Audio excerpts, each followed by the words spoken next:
Hey, Seth David here from the world famous Nerd Enterprises Incorporated, bringing to you another one of my notes from Nerd's desktop. This time, I thought it would be interesting to answer somebody's question. I want to do this more. I do, of course, get emailed a lot of questions. I get a lot of questions posted on YouTube. Not so much Twitter anymore, although that'd be fun if people... Anyway, bottom line is if you have a question that you think I can answer for you based on what experience I've had, the videos you've seen me do, the topics you've seen me cover, then write in anywhere. Comment on a video. Comment on, mention me on Twitter at Nerd Enterprises or on Instagram also at Nerd Enterprises. Any of those places. Ask me your questions. I would love to get them, and I would love to do more videos like this where I can answer your questions. So this one comes from, I'll just say Joe W. to keep him somewhat anonymous, just in case he would prefer that. And he writes, "Hey Seth, I don't have a business. I got herniated discs that basically forced me to work from home. I was recently let go from an accounting position at a property management firm because they insisted on a return to office. If you could be so kind as to scan my resume and find some angle I could market myself better with, well, that would be a pure kindness. Many thanks. Love your info videos, Joe W." Well, Joe, first of all, thank you so much. I really appreciate that anyone takes the time to watch my videos. It means a lot to me when people reach out and let me know that they get something out of them. Of course, most of you probably think I probably know that already, but it's always still nice to hear. I'm often surprised how many people, even today, all these years later, tell me how they've been watching my videos for years. And I'm like, how come you never reached out and said hello? Let me know who you are. Let me know you're out there. Anyway, I looked at Joe's resume. He specializes in property management accounting, as he points out that he was working at a property management firm. So what I thought I would do is talk a little bit about how to find work as a property management accountant, okay? So let's talk about a few things along those lines here.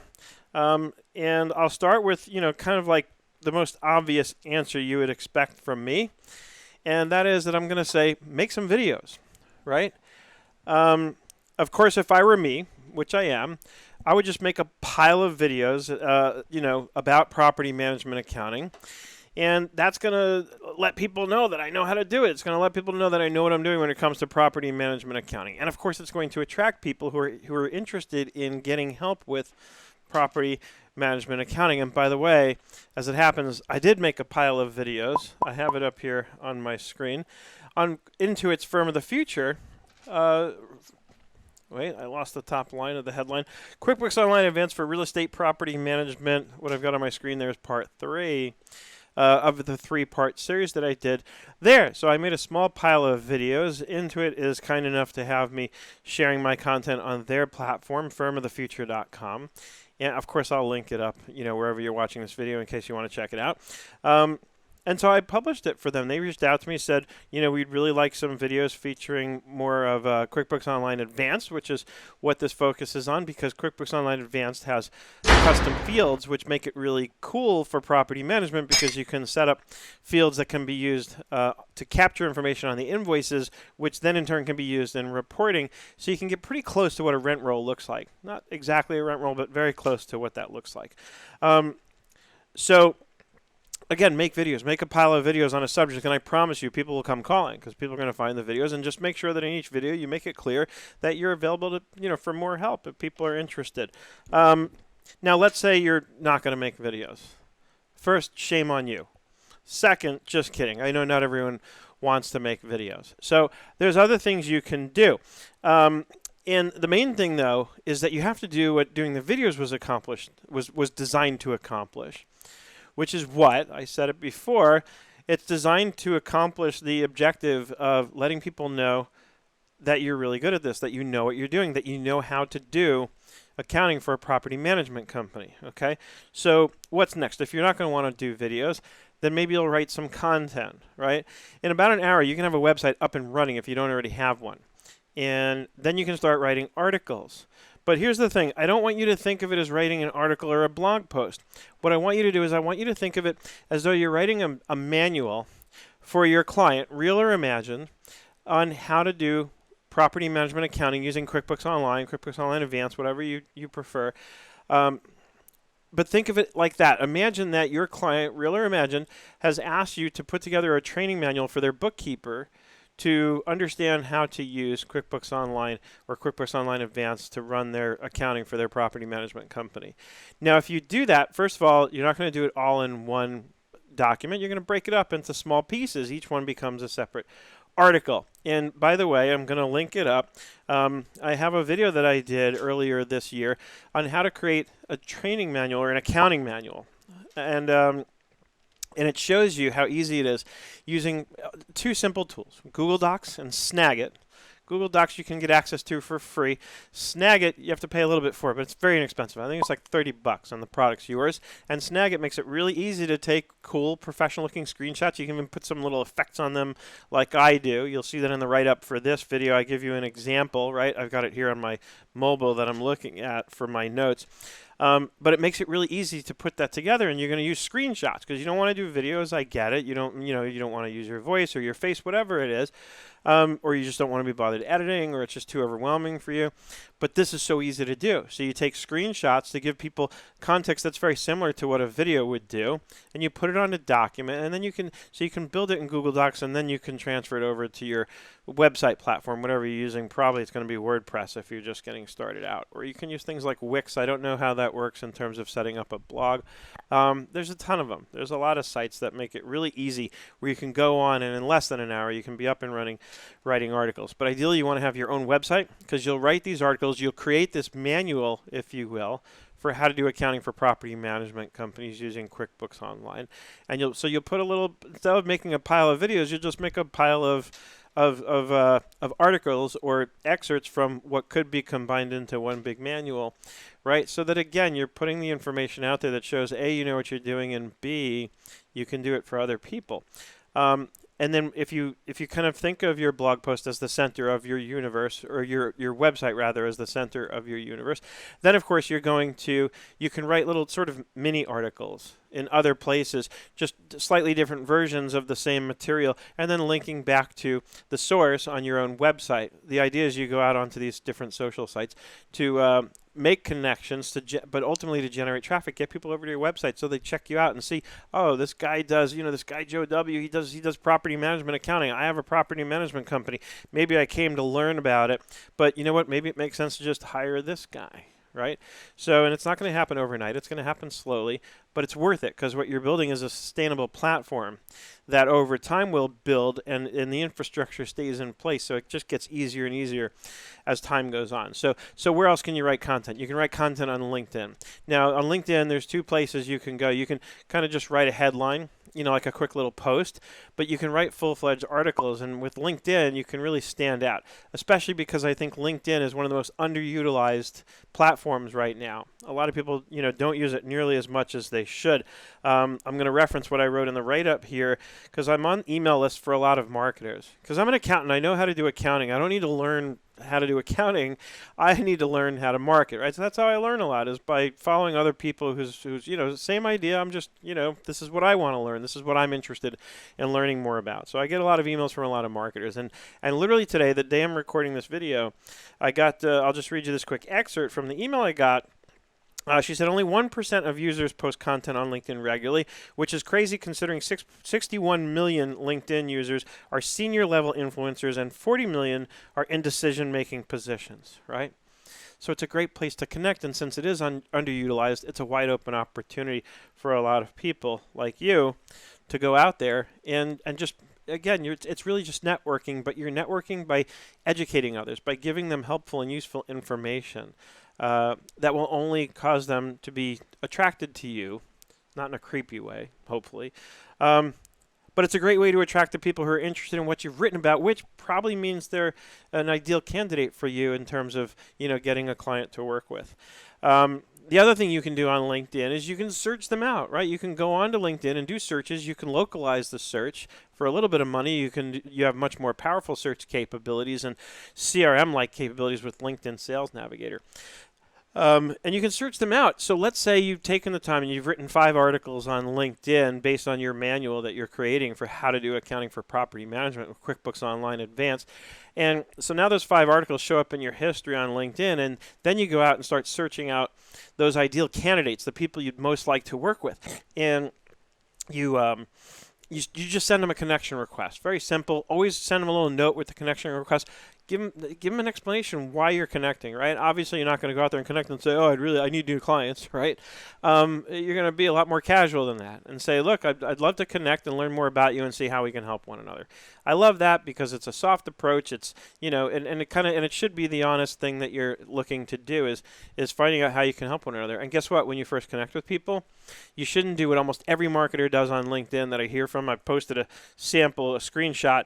I used Snagit, by the way, to make the screenshot of a message I got just today, the day I'm recording this, from somebody on LinkedIn, basically going straight for the jugular, saying, "Oh, let's get on a call. When can you talk? I want to, and he wants to tell me about his process for how he can do Facebook advertising and all this." And it's like, whoa, that doesn't make me want to schedule a call with him. It makes me want to run away, right?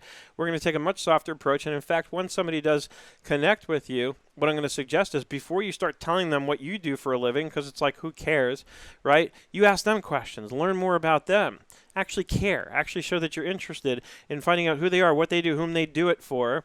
And then, heaven forbid, see if you can help them in some way. Not with what you do to make money, but rather maybe with a referral. Maybe if you're talking to property management companies, I'm sure they're always looking for new buildings to acquire under management. Maybe somebody they can talk to about getting their company to manage their property. Always be thinking in terms of what can I do for you.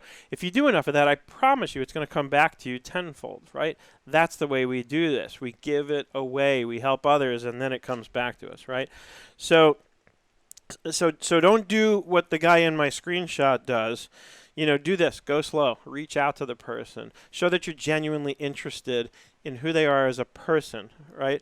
Show that you're genuinely interested in learning more about them. And again, not based on wanting to know how you can sell them what you sell, but rather based on actually just wanting to get to know the person better, right? This is think of LinkedIn as your 24/7, 365 networking group.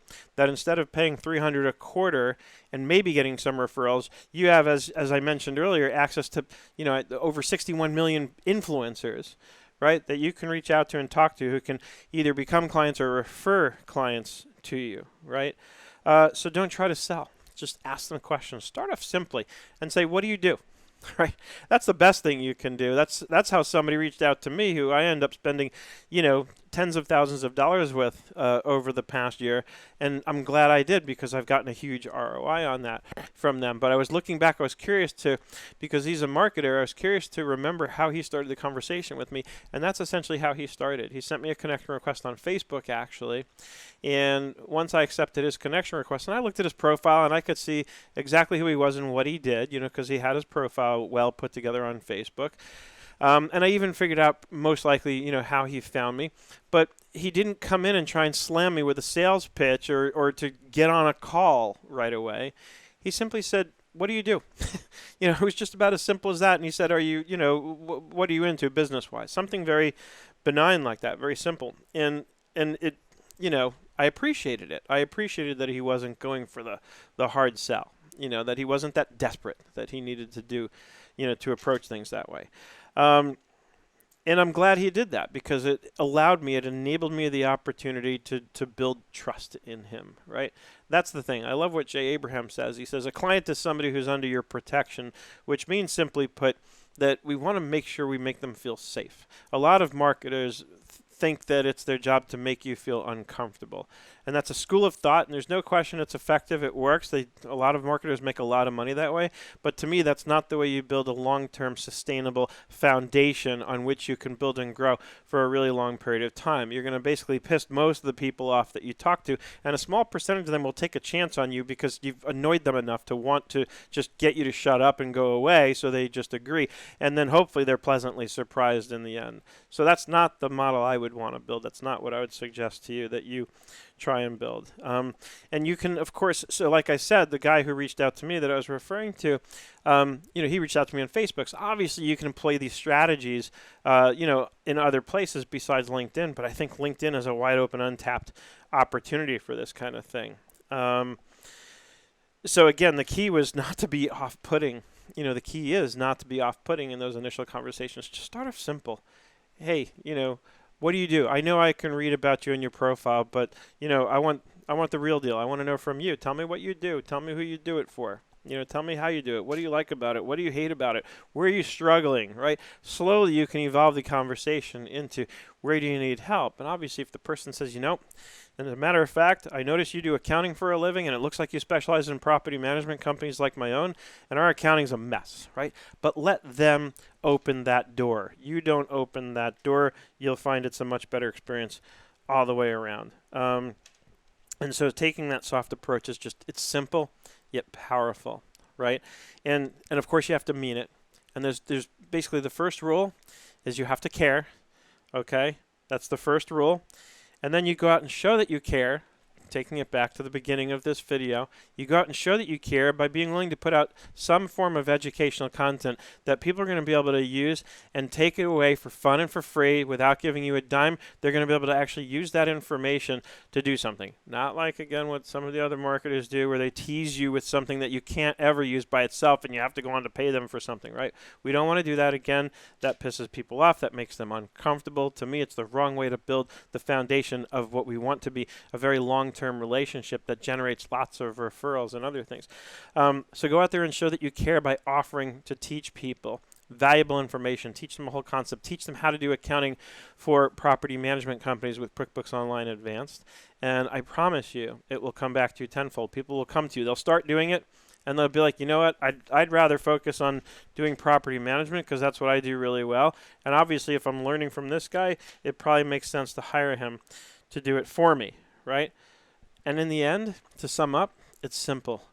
Just go out there and start conversations with people.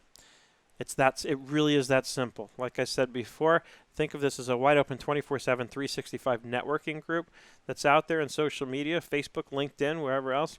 Start conversations. That's all it is. Just start a conversation. You're not going to get 1 million clients overnight. Like I said, you're going to build a long-term sustainable foundation. And in the long run, you're going to be glad you put in the time up front and now to build something that continues to pay dividends over and over and over again in the future.